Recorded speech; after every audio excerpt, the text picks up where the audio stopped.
Jim Bob Striplin here, and I'm going to take you on a special trip with me this morning. I'm calling this Charles Dickens Exploring Christmas Carol. Here we are at the Royal Exchange in central London, the financial hub of the ancient world, and still to this day they still do a lot of those type of things here. But what I'd like to do is take you throughout these alleyways and these streets and show you the places that Charles Dickens himself had in mind when he was trying to create A Christmas Carol. I'm going to tell you why he created it.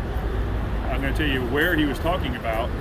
Most importantly, I want to add to your own Christmas celebration by bringing this story to life, as I give some minor details and some big details, hopefully that nobody else has given before. Done a lot of research, pretty fired up about it. If you like Christmas, stay tuned. This is going to be awesome. Here we go. All right, so here we go. Just a brief introduction about where we are, okay? So again, we're at the Royal Exchange right here in the financial district of London. I want to show you something behind me here, which is right in front of the Royal Exchange. You see what's called Mansion House. That'll come back up in just a few minutes. But we're going to walk up a street now called Cornhill. Now, in the book, which I have a copy of right here, and I'll be giving you the special treat of reading from it here in just a few minutes to show some of my points. But we're walking up Cornhill right now. Now, Cornhill back in ancient times was obviously by name a place where they traded different fruits, vegetables, and such as that, way back to Roman times, about the time of Christ. But one thing I want you to keep in mind as well as we talk is some of these different presentations. For example, the Disney's A Christmas Carol do a very good job of bringing some of this to life. Matter of fact, look right here.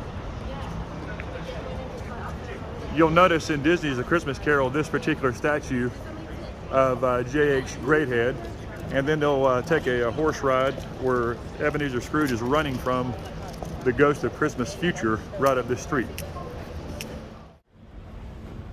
So let's get away from Dickens for just a moment. Let's get away from the book, because we got to go way back before we get back to where we want to be in the 1800s. You see, prior to Dickens' A Christmas Carol in the 1840s, there was really no celebration of Christmas to be found. Matter of fact, on December the 24th of 1843, the London Times had zero mention of Christmas. People just continued working through the holiday because there really was no government-issued holiday during that time. And why is that? That's kind of what I want to give you a brief summary of as we continue walking up Cornhill here. You see, what had happened was, back in the 1600s, Oliver Cromwell, which was a Puritan, took over the government of England by doing something unprecedented. He had King Charles I beheaded right down on Whitehall. You can still see that place today.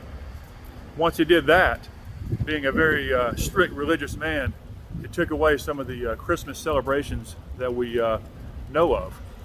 Therefore, tightening the screws and taking away any fun that the people were having. Well, not long after that happened, Charles II, the son of Charles I, retook the throne. Once he retook the throne, he reestablished some of the institutes of Christmas, reestablished a lot of the fun that people were having, and therefore helped the people carry on with something they loved. However, there was really no model or group of particular activities people did until Charles Dickens came along. So that's why Charles Dickens is so big to Christmas, because he is actually the guy who invented the modern day celebrations of Christmas as we know it. So we're going to continue walking up Cornhill to the very alleyways that Charles Dickens himself used to hang out in, places that inspired him to write A Christmas Carol.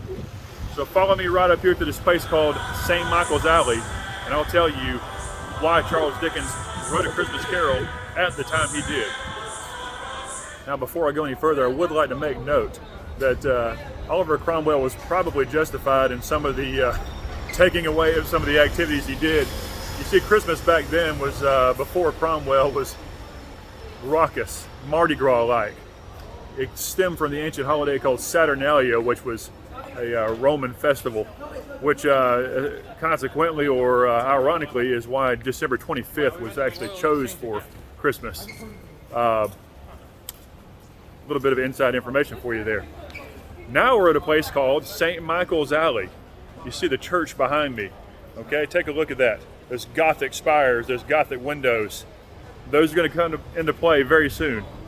Now, the question is, why did Charles Dickens in 1843 decide to write A Christmas Carol when he did? Well, there's a good reason for it. A couple of reasons. Number one, Charles Dickens was hurting financially.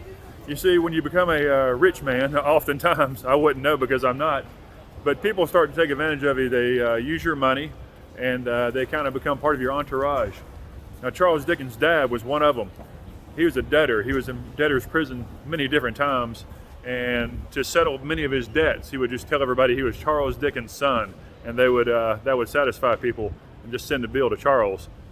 Not only that, but Charles had also had a little bit of a lull in his sales with a couple of the books he had just written, so he needed to make a little bit of money. But the inspiration for this book came not only for that reason, but you got to remember, Charles Dickens is an advocate for the poor. Every book you see that Charles Dickens has read has something to do with social injustice or people being treated wrong, especially kids. All right. So there's one thing going on during the 1840s that really rubbed Charles wrong. They were about to institute these things called the Corn Laws, and Charles Dickens happened to be on a business trip to Manchester when he got this idea. See, he was in Manchester because what he was doing was he was giving a talk on the abolishing of the Corn Laws, because you see, if you raise taxes on corn, that trickles down and affects the poor people even more than they were already being affected financially. So that's one of the main inspirations for his, bad ideas toward the government. And he thought to himself, hey, I can give a lot of talks, but that probably won't touch or influence as many people. If I write this book, I can get it into every household and potentially change the outcome and help the poor. So that's why I wrote A Christmas Carol. Now, in just a moment, I'm going to take you down these very alleyways that Charles Dickens was inspired by as he wrote A Christmas Carol.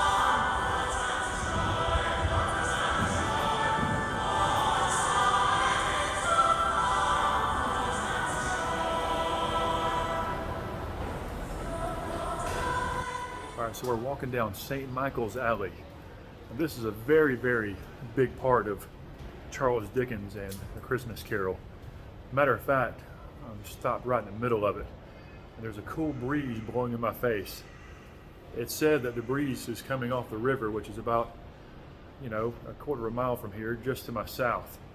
And that breeze works its way through these alleyways, and there's a bit of a draft here. Now, it's said that Charles Dickens was inspired by that breeze, which he called a carol. And as he sat and wrote A Christmas Carol right down the street here, right down the alley, it's said that this breeze inspired him, and he called it his Christmas Carol. I got that information from a guide about 15 years ago, and I think this is the first time anybody's talked about it. Now, what I'm going to do now is flip around, because I'm almost to the end of the alleyway. Again, this is St. Michael's Alley in Cornhill. Over my right shoulder is a pub called the Jamaican Wine House. I'm backing up just a little bit. I'm going to flip the camera back around because we're getting to our first location.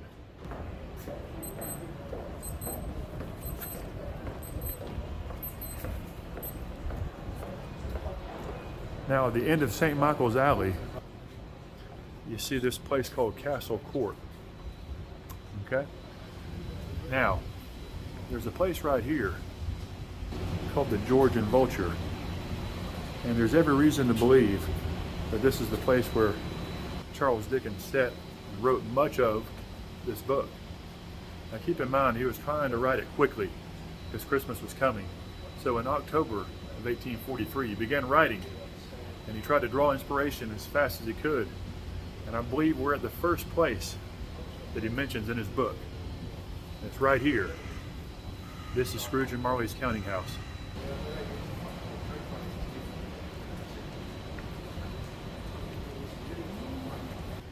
I'm going to read from the book now and show you why I believe that this place is the place that Charles Dickens was referring to in A Christmas Carol as being Scrooge and Marley's. All right, so I'm going to read to you excerpts from A Christmas Carol by Charles Dickens and try to prove to you that this is the place that he was talking about when he was referring to Scrooge and Marley's counting house. Here we go, stay with me. Once upon a time, of all the good days of the year, on Christmas Eve, old Scrooge sat busy in his counting house. Listen to this. Meanwhile, the fog and darkness thickened so that people ran about with flaring links, proffering their services to go before horses and carriage and conduct them on their way. The ancient tower of a church, whose gruff old bell, always peeping sillily down on Scrooge out of a Gothic window in the wall, became visible and struck the hours and quarters in the clouds, with tumultuous vibrations afterwards, as if its teeth were chattering in its own frozen head up there. The cold became intense. Follow me, let's see if we can find that Gothic tower that Scrooge was talking about as he looked out of his counting house.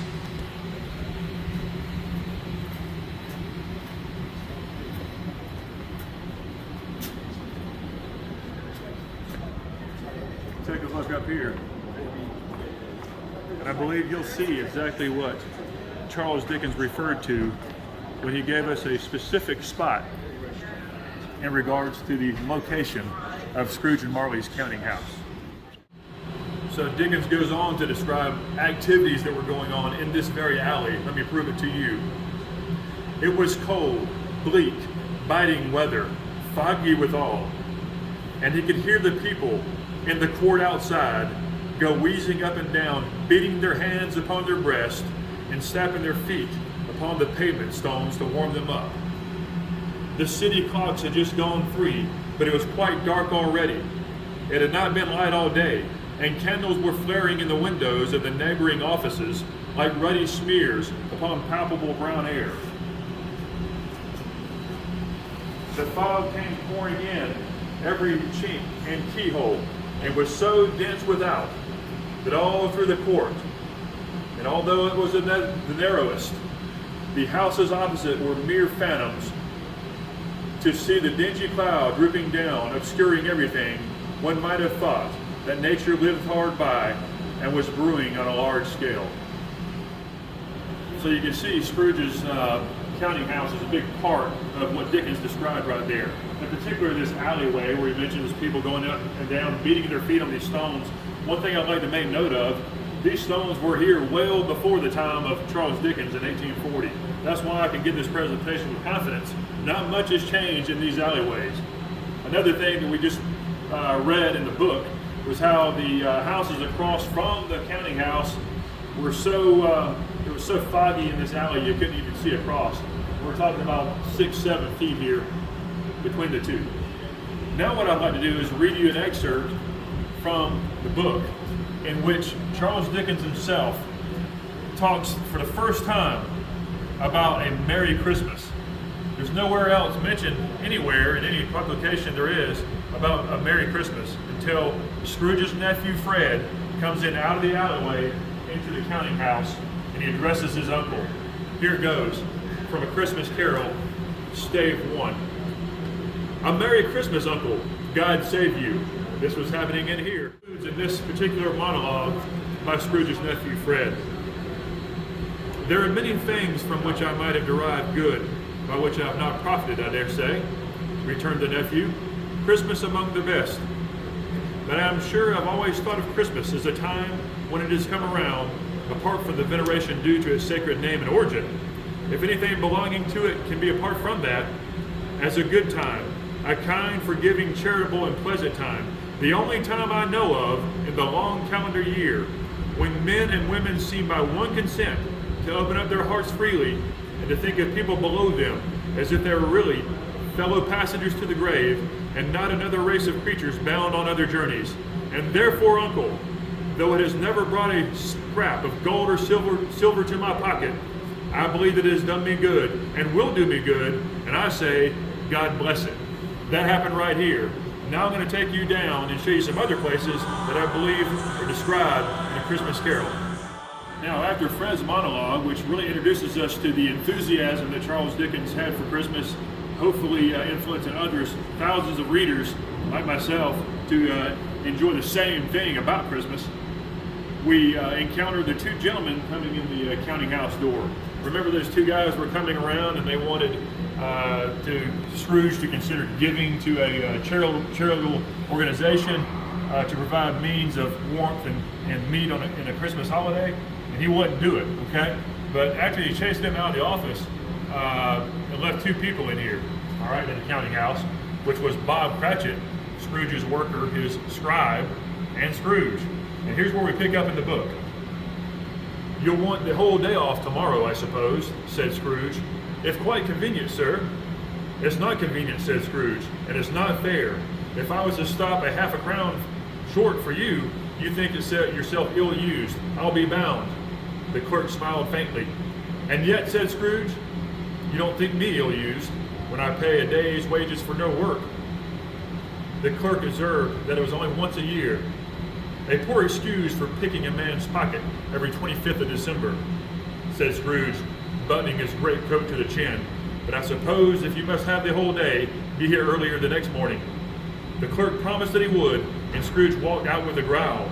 The office was closed in a twinkling, and the clerk, with the long ends of his white comforter dangling down below his waist, for he boasted no great coat, went down a slide on Cornhill at the end of a lane of boys 20 times in honor of its being Christmas Eve. And then he ran home to Camden Town as hard as he could pelt to play a game of blind man's buff. Follow me right now. I'm going to show you the slide on Cornhill where Bob Cratchit slid down 20 times in honor of it being Christmas Eve. Here we go.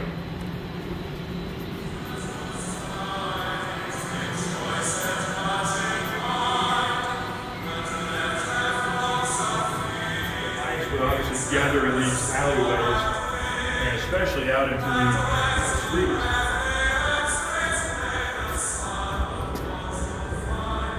So Bob Cratchit would have been very enthusiastic as he left the counting house. He would have ran down these alleys right here to the street where the boys had made a ice slide, and he would have come down. He was so fired up that he slid down the slide 20 times in honor of it being Christmas Eve. So that would have happened right here. Downhill slope, a lot of enthusiasm, a lot of cold, a lot of ice. One thing of note, it doesn't really snow in London that much because of the Gulf Stream kind of provides a moderate warmth throughout the year. But during the time of Dickens' A Christmas Carol in the 1840s, there was a miniature ice age going on. So the mention of snow and ice and such as that was really kind of characteristic only to those particular times and brought to life and immortalized in the pages of A Christmas Carol. All right, so again, here's the counting house. We just saw where Bob Cratchit left with enthusiasm, went down the slide 20 times on Cornhill. Where does Scrooge go after he leaves the counting house? Well, let me show you. Scrooge took his melancholy dinner in his usual melancholy tavern, and having read all the newspapers and being guiled to rest for the evening in his maker's book, he went home to bed. Now, Scrooge's melancholy tavern. I know for a fact that Charles Dickens said and wrote portions of A Christmas Carol in one of his favorite public houses, the George and Vulture. As a matter of fact, right behind this curtain, there's a bust of Dickens himself. So I believe that Charles Dickens was referring to his particularly favorite tavern when he mentioned Scrooge's melancholy tavern. Now, if that wasn't the case, then the other option would be Simpson's, which is right down this alley right here, less than 10 yards away. So follow me really quick. Let me show you a picture of Simpson's.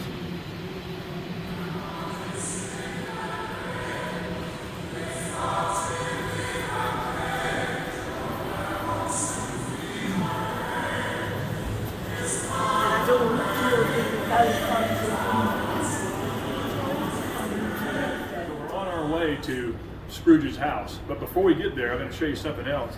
I've never really heard anybody refer to this before. There's another landmark in the book showing us another indication of where we're talking about, and kind of proving that Charles Dickens was talking about this area.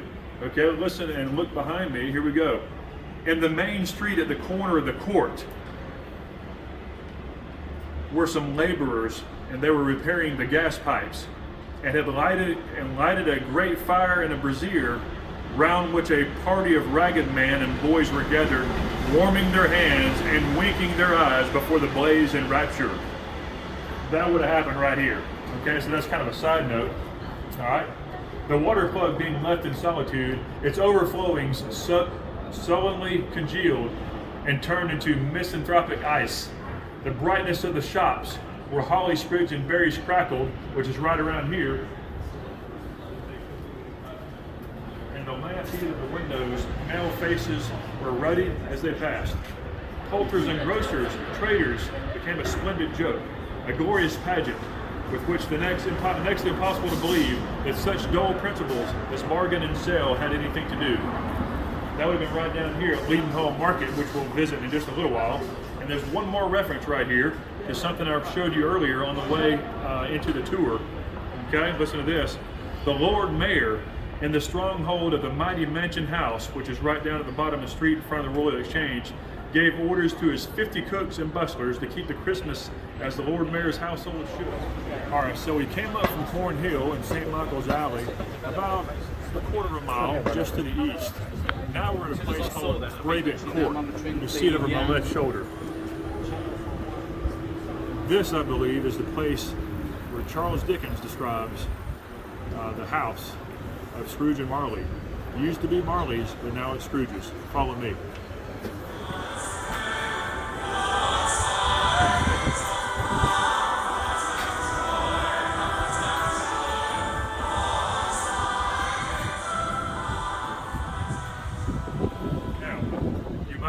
How do you know? What made you think that?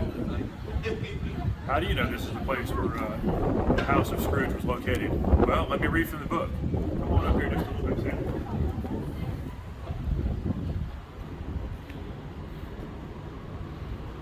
He lived in chambers which had once belonged to his deceased partner. They were a gloomy suite of rooms and a lowering pile of building up a yard where it had been in so little business to be that one could scarcely help fancying it must have been run there when the house was a young house, playing hide and seek with other houses, and have forgotten the way out again. It was old enough now and dreary enough, for nobody lived there in it but Scrooge, the other rooms all being let out as of fleeces. The yard was so dark that even Scrooge, who knew its every stone, was fain to grope it with his hands.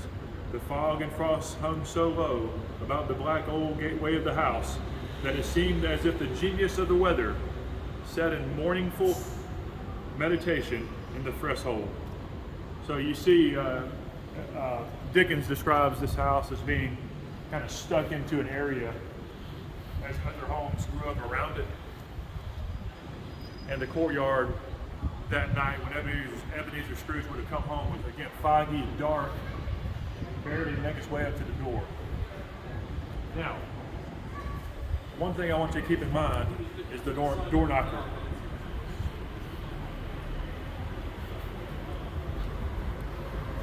Now, there's no doubt whatsoever that this home was here in the 1840s. The door knocker, remember in the book, turned into the face of Marley, and that was Scrooge's first encounter with that ghost. I'll show you here just a brief little picture, should pop up about now, where that particular door knocker was and the reason it was there. But right now what I want you to do is listen as I read excerpts from the book in which the first encounter with Jacob Marley's ghost occurs right here in this house. Now, after Ebenezer Scrooge goes into the front door and makes his way up a very eerie staircase into his chambers, which would have likely been on the second floor, he encounters the ghost of Marley. And I believe the encounter with the ghost of Marley and what is said there sets the tone for what Dickens wanted to get across to the reader as being one of the main messages. Listen here. The ghost had entered the room, had really scared Scrooge, had him sitting in the chair. He goes on and on about why he's wearing the chains, what he did wrong on earth. Listen here, I'm reading from the book. Business, cried the ghost, wringing his hands again. Mankind was my business. The common welfare was my business. Charity, mercy, forbearance, and benevolence were all my business. The dealings of my trade were but a drop of water in the comprehensive ocean of my business. It held up its chain at arm's length, as if it were the cause of all his unveiling wreath, and flung it heavily upon the ground again. At this time of the rolling year, the spectre said, I suffer most. Why did I walk through crowds of fellow beings with my eyes turned down and never raised them to that blessed star which led the wise men to the poor abode? Were there no poor homes to which its light would have conducted? The book, after Scrooge has been converted, after being visited by those three ghosts, he sees a boy walking right out here pulling a sled. That would have been right here, you see. You can see it through his bedroom window. And he tells the boy, hey, go down to the Poulter's and get the big prize turkey if it's still there. The boy was familiar with it. Scrooge was so enthusiastic that he said, hey, if you could come back in 5 minutes, I'll give you half a crown. You see that market still exists. It's called Leaden Hall Market. It's no more than 2.5 minute walk, which would be easy for the boy to get there and back in that allotted time. Now, while we're still here at Scrooge's house, it's very important to note that most of the book took place here that night that Scrooge was in fact visited by the three ghosts, past, present, future. The encounter with the ghost of Christmas Present, though, sets the tone not only for Dickens getting his point across to the reader, which I'll talk about in a minute, but it gives us the very idea of how and what should be involved in our Christmas celebrations to this very day. Listen closely. It was his own room. There was no doubt about that. But it had undergone a surprising transformation. The walls and ceiling were so hung with living green that it looked a perfect grove, from every part of which bright gleaming berries glistened. The crisp leaves of holly, mistletoe, and ivy reflected back the light, as if so many little mirrors had been scattered there. And such a mighty blaze went roaring up from the chimney as that dull petrification of a hearth had never known in Scrooge's time, or Marley's, or for many a winter season gone. Listen to this. Heaped on the floor to form a kind of throne were turkeys, geese, game, poultry, brawn, great joints of meat, sucking pigs, long wreaths of sausages, mince pies, plum puddings, barrels of oysters, red-hot chestnuts, cherry-cheeked apples, juicy oranges, luscious pears, immense 12th cakes, and seething moles of punch that made the chamber dim with their delicious steam. In easy state upon this couch there sat a jolly giant, glorious to see, who bore a glowing torch in the shape unlike the horn of plenty, and held it up high to shed its light on Scrooge as he came peeping around the door. "Come in," exclaimed the ghost. "Come in and know me better, man." That's the first encounter with the things and foods and such that we enjoy today during Christmas, and that enthusiastic ghost of the Christmas spirit. That's what we now kind of look at and see as being Santa Claus. I think it's also very important to note that here at this location where Scrooge did encounter the ghost of Christmas Present, we find the ultimate point of this book. Remember from earlier I'd mentioned that the reason Dickens was wanting to write this book in general was two reasons. He needed some money, but also he's trying to get a point across to the mistreatment of the poor, the destitute. There was no schools for kids. There was a lot of ignorance out there on the streets, which causes want, and in turn causes crime and causes the population to be ill-equipped to survive. Listen to this. It's a excerpt from the book in which Scrooge himself has become feeling guilty, and he looks at the ghost of Christmas Present and he asks him a question.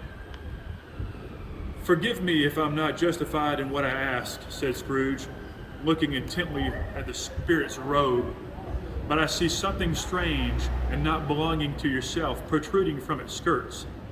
Is it a foot or a claw?" "It might be a claw for the flesh there is upon it," was the spirit's sorrowful reply. "Look here."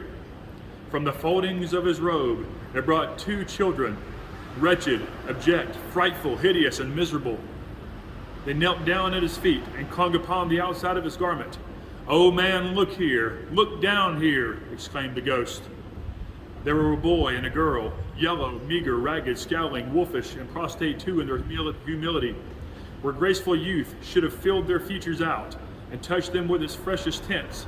A stale and shriveled hand, like that of age, had pinched and twisted them and pulled them into shreds, where angels might have sat and thrown devils lurked and glared out menacing. No change, no degradation, no preservation of humanity in any grade. Through all the mysteries of the world of creation, as monsters half so horrid and dread. Scrooge started back, appalled. Having them shown his way, he tried to say they were fine children, but the words choked themselves rather than the parties to a lie of such an enormous magnitude. "Spirit, are they yours?" Scrooge could say no more. "They are man's," said the spirit, looking down upon them, "and they cling to me, appealing from their feathers, from their fathers. This boy is ignorance, this girl is want. Beware of them both, and all of their degree, but most importantly, beware of this boy, for on his brow I see that which is written doom, unless the writing be erased." You see, Dickens' main thing was to point out the failings of society. There was no education for the poor. So he pointed out doom on the boy's brow, which it said ignorance. You see, ignorance produces want. Want produces crime when basic needs aren't satisfied. So that's why that Dickens really, in my opinion, was the inventor of many things. Public schools would be one of those. The Salvation Army would be another one. That is all a credit to Dickens and what he said through the personification of the ghost of Christmas present right here in Scrooge's house. Now we're at a place called the Leadenhall Market. This would have been, during the 1840s, a place where a lot of people would come to get all their poultry, food. It would serve the entire Cornhill area. Check this out as I read from later in the book, as Ebenezer Scrooge addresses the young man he sees out of his window after he's been converted, concluding, or after, the visit from all three ghosts. Remember, Ebenezer Scrooge was fired up, his heart had become a little bit bigger, and he was just kind of feeling that life come back into it. "Do you know the Poulters in the next street, but one, at the corner?" Scrooge inquired. "I should hope I did," replied the lad. "An intelligent boy," said Scrooge, "a remarkable boy. Do you know whether they've sold the prize turkey that was hanging up there?" "Not the little prize turkey, the big one." "What, the one as big as me?" returned the boy. "What a delightful boy," said Scrooge. "It's a pleasure to talk to him. Yes, my buck." "It's hanging there now," replied the boy. "Is it?" said Scrooge. "Go and buy it." "Walker?" exclaimed the boy. "No, no," said Scrooge. "I am in earnest." "Go and buy it and tell him to bring it here, that I may give them direction to where to take it." "Come back," said the man, "and I'll give you a shilling. Come back in less than 5 minutes, I'll give you half a crown." So you see, that's an indicator of this particular place, and it holds up directionally as to where Scrooge would have really placed it, or Dickens would have placed it in his actual writing. Come back in 5 minutes. So we're about 2 minutes, 2.5 minutes from the home of Ebenezer Scrooge to the Leadenhall Market that prize bird would have hung. So if we needed any more evidence that Dickens was referring to Leadenhall Market as the place where the goose or the turkey would have been bought from, look over my shoulder. Old Tom's Bar. You see, Old Tom was like a legendary figure around here. It was actually a goose who lived to be like 20, 25 years or more. You see a tribute to him right there in the bar. Up ahead to my right, there's actually a meat market still here to this day. You know, Charles Dickens was a guy who made his way around town, and he was everywhere. A lot of people would say, "Hey, there's Charles Dickens," and they go across town to another location, and hey, there he was again. But if there's any doubt about it, check out these references. So there's a pub called the Counting House, which is right down the street from St. Michael's Alley, where we started the presentation. So hey, you know where to look, you can find it. thank everybody for following me along as we explored A Christmas Carol by Charles Dickens. It's been an absolute joy for me to do this. I love Christmas. This brings a lot out of us. We can refer all the way back to the past where our celebration started with our friends and family, and we kind of made it our own. This book has been a part of my family's tradition, and will continue to do so. But, you know, Charles Dickens' A Christmas Carol wasn't very popular right when he wrote it, although he did sell a lot of copies initially on December 25th of 1843. It kind of didn't really catch fire in the way we know it today. But his original game plan was to influence as many people as he could, educate them about the poor and how they could be helped. Not only did he do that in writing this book, he showed us how to celebrate Christmas properly. So as I conclude today, I'd like to thank my Uncle Sam Striplin for all the great video coverage. I'd like to thank anybody who took your time to watch this video. And I'd like to leave you with one thing that Charles Dickens himself would want to make sure that I say before I come to a conclusion. God bless us, everyone.